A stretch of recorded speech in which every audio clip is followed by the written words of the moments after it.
नमस्कार, दिल्ली न्यूज में आपका बहुत बहुत स्वागत है। चलिए देखते हैं आज की 15 फटाफट बड़ी खबरों को। सुप्रीम कोर्ट को मिले 2 नए जज, राष्ट्रपति द्रौपदी मुर्मू ने नियुक्ति को दी मंजूरी। राष्ट्रपति द्रौपदी मुर्मू ने सुप्रीम कोर्ट में 2 नए जजों की नियुक्ति की मंजूरी दे दी है। जस्टिस एन कोटेश्वर सिंह और जस्टिस आर महादेवन की सुप्रीम कोर्ट में नियुक्ति को मंजूरी दी। नियुक्ति के बाद न्यायमूर्ति सिंह मणिपुर से सुप्रीम कोर्ट के न्यायाधीश बनने वाले पहले व्यक्ति होंगे। दरअसल सुप्रीम कोर्ट कॉलेजियम ने केंद्र सरकार से जम्मू कश्मीर हाई कोर्ट के मुख्य न्यायाधीश न्यायमूर्ति एन कोटेश्वर सिंह और मद्रास हाई कोर्ट के कार्यवाहक मुख्य न्यायाधीश न्यायमूर्ति आर महादेवन को सुप्रीम कोर्ट का न्यायाधीश नियुक्त करने की सिफारिश की थी। 3 चुनावी राज्यों पर इंडिया ब्लॉक का फोकस, बीजेपी के लिए बड़ी मुश्किल। इंडिया गठबंधन में शामिल विपक्षी दल लोकसभा चुनाव में अपनी कामयाबी से काफी उत्साहित है। अब वो महाराष्ट्र, झारखंड और हरियाणा विधानसभा चुनावों में भी अच्छा प्रदर्शन करना चाहते हैं। ये तीनों राज्य सितंबर अक्टूबर में चुनाव के लिए तैयार हैं। कांग्रेस और उसके सहयोगी दलों को लगता है कि इन राज्यों के नतीजे देश की राजनीति पर बड़ा असर डालेंगे, इसलिए वो चुनाव की तैयारी में जुट गए हैं। उनका लक्ष्य आपसी एकता मजबूत करना और चुनाव में बढ़त हासिल करना है। इसके साथ ही सभी विपक्षी दल जम्मू और कश्मीर में होने वाले चुनावों का भी इंतजार कर रहे हैं और उसकी तैयारी में जुटे हैं। G20 के बाद 142 देशों की मेजबानी करेगी दिल्ली, ऐसी है तैयारियां। G20 शिखर सम्मेलन के बाद वीवीआईपी माने जाने वाले लुटियंस दिल्ली एक बड़े वैश्विक स्वागत के लिए तैयार हो रही है। पीएम मोदी के अतिथि देवो भव की पहल से ऐसा पहली बार होगा जब दिल्ली 142 देशों के प्रतिनिधियों की मेजबानी और अगुवाई दोनों करेगी। दरअसल 46वीं विश्व धरोहर समिति 21 जुलाई से 31 जुलाई तक दिल्ली में रहेगी, जिसमें 142 देशों के प्रतिनिधि शामिल होने जा रहे हैं। विदेशी मेहमानों के सामने लुटियंस दिल्ली में बारिश का पानी कहीं कहर न बने, इसके लिए 2 हॉट स्पॉट दिल्ली हॉट और रेलवे ब्रिज के नीचे अफ्रीका एवेन्यू में 6000 लीटर क्षमता के 2 पंप लग रहे हैं। करीब 50,000 गमलों में सजावटी पौधे और 8 फ्लोरल बोर्ड लग रहे हैं। जिन होटलों में प्रतिनिधि ठहरेंगे उन्हें दुल्हन की तरह सजाया गया। दिल्ली के जीटीबी अस्पताल में मरीज की हत्या पर घमासान तेज। जीटीबी अस्पताल में भर्ती मरीज की गोली मारकर हत्या के मामले ने तूल पकड़ लिया है। रेजिडेंट डॉक्टर और नर्सिंग कर्मचारियों ने हड़ताल की। इसकी वजह से इमरजेंसी से लेकर ओपीडी और वार्ड में भर्ती मरीजों का इलाज प्रभावित हुआ। मरीजों ने बताया कि इमरजेंसी में आने पर भी वापस लौटाया गया। वार्ड में भर्ती मरीजों के परिजनों का कहना है कि उन्हें जबरन डिस्चार्ज कर दिया गया। अस्पताल में आए मरीज परेशान नजर आए। जहां इलाज नहीं मिलने पर किसी ने प्राइवेट अस्पताल का रुख किया तो किसी को दूसरे सरकारी अस्पताल में जाना पड़ा। दिल्ली पुलिस ने विभव कुमार के खिलाफ दायर की चार्जशीट, 30 जुलाई को होगी कोर्ट में पेशी। आम आदमी पार्टी की राज्यसभा सांसद स्वाति मालीवाल से मारपीट मामले में दिल्ली पुलिस ने मुख्यमंत्री अरविंद केजरीवाल के निजी सहायक विभव कुमार के खिलाफ राउत रेवेन्यू कोर्ट में मंगलवार को आरोप पत्र दाखिल कर दिया है।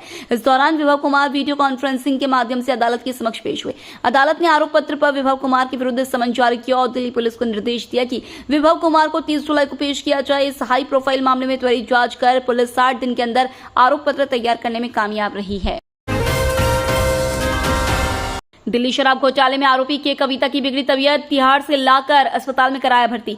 Delhi excise policy scam case में केंद्रीय जांच एजेंसियों द्वारा आरोपी बनाई गई बीआरएस नेता की कविता की तबीयत बिगड़ने के बाद उन्हें तिहाड़ जेल से दिल्ली के दीनदयाल उपाध्याय अस्पताल में भर्ती कराया गया है। यह जानकारी तिहाड़ जेल के अधिकारियों ने उपलब्ध कराई है कि कविता तेलंगाना के पूर्व सीएम चंद्रशेखर राव की बेटी है।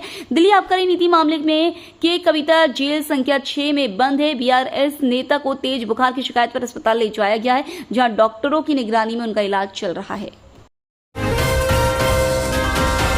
डोडा में आतंकियों के साथ मुठभेड़, एक अधिकारी समेत सेना के 4 जवान शहीद। जम्मू कश्मीर के डोडा जिले में सेना के जवानों और आतंकियों के बीच मुठभेड़ हुई। इस मुठभेड़ में 5 जवान गंभीर रूप से घायल हो गए थे। इनमें से एक अधिकारी समेत 4 जवान वीर गति को प्राप्त हो गए।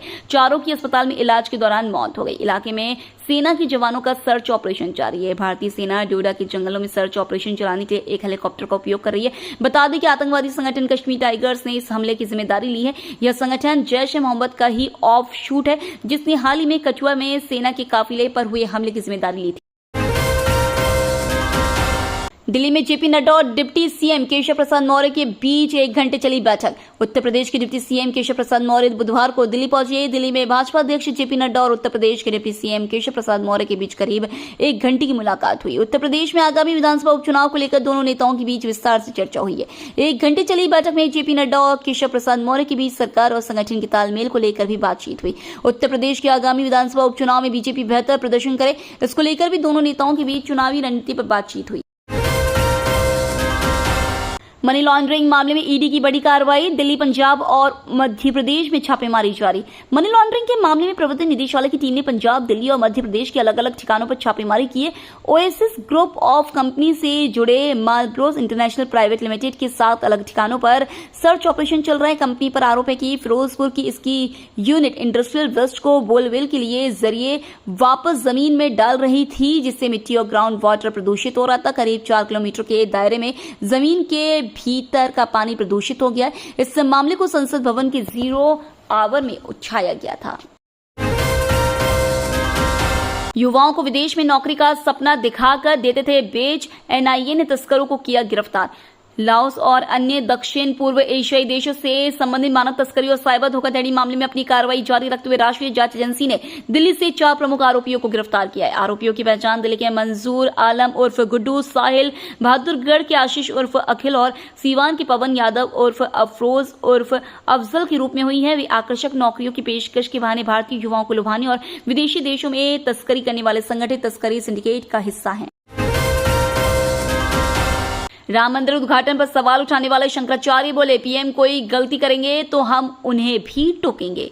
पीएम मोदी ने हाल ही में राम मंदिर प्राण प्रतिष्ठा कार्यक्रम का विरोध करने वाले ज्योतिर्मठ के शंकराचार्य स्वामी अविमुक्तेश्वरन से मुलाकात की। शंकराचार्य ने पीएम के साथ हुई भेंट के बारे में बताया। दोनों की मुलाकात अनंत अंबानी की शादी कार्यक्रम के दौरान हुई थी। शंकराचार्य ने आगे कहा कि हमारा नियम है कि जो भी हमारे पास आएगा हम उसे आशीर्वाद देंगे।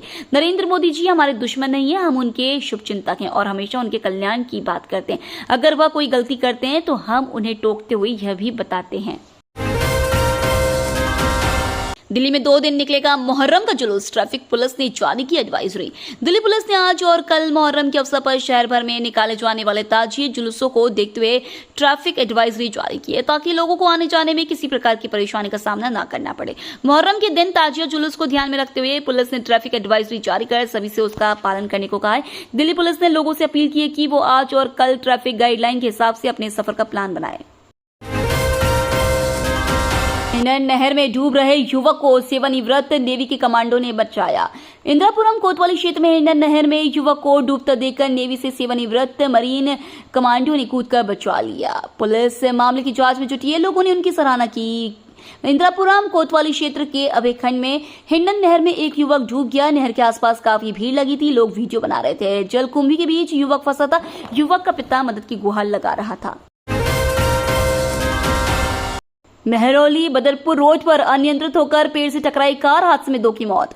मेहरौली बदरपुर रोड पर एक कार अनियंत्रित होकर पेड़ से टकरा गई। हादसे में एक युवक की मौत हो गई, जबकि 2 घायल हुए हैं। घायलों को अस्पताल में भर्ती कराया गया। मंगलवार सुबह करीब 6 बजे मेहरौली से बदरपुर कैरिज में वे एमबी रोड पर एक दुर्घटना की सूचना पीएस साकेत को मिली। मौके पर पहुंचने पर फुटपाथ पर एक टाटा अल्ट्रोज कार और मूलचंद नाम के व्यक्ति का शव मिला है। लेफ्टिनेंट सुरेश निवासी शिव पार्क खानपुर, उम्र 28 वर्ष, सड़क पर पड़ा हुआ था। अन्य 2 घायलों यानी कार चालक और एक अन्य अज्ञात व्यक्ति को अस्पताल ले जाया गया। मुकेश सहनी के पिता जीतन सहनी की निर्मम हत्या, घर पर शत अवस्था में मिला शव। बिहार से बड़ी खबर सामने आ रही है। यहाँ बिहार सरकार के पूर्व मंत्री और विकासशील इंसान पार्टी के अध्यक्ष मुकेश सहनी के पिता जीतन सहनी की हत्या कर दी गई है। जीतन सहनी का शव दरभंगा जिले के सोपोल बाजार के अफजला पंचायत स्थित घर में शत अवस्था में मिला है। सूचना पाकर पुलिस मौके पर पहुंचकर शव को कब्जे में ले लिया है और आगे की जांच में जुटी हुई है। मौके पर दरभंगा एसएसपी जगुनाथ रेड्डी भी दलबल के साथ मौजूद है। दरभंगा एसपी देहात के नेतृत्व में एसआईटी की 3 सदस्यीय टीम गठित की गई है, जो हत्या मामले की जांच करेगी। तो ये थी आज की बड़ी खबरें। डेली खबरों से अपडेट रहने के लिए चैनल को सब्सक्राइब करना बिल्कुल न भूलें। धन्यवाद।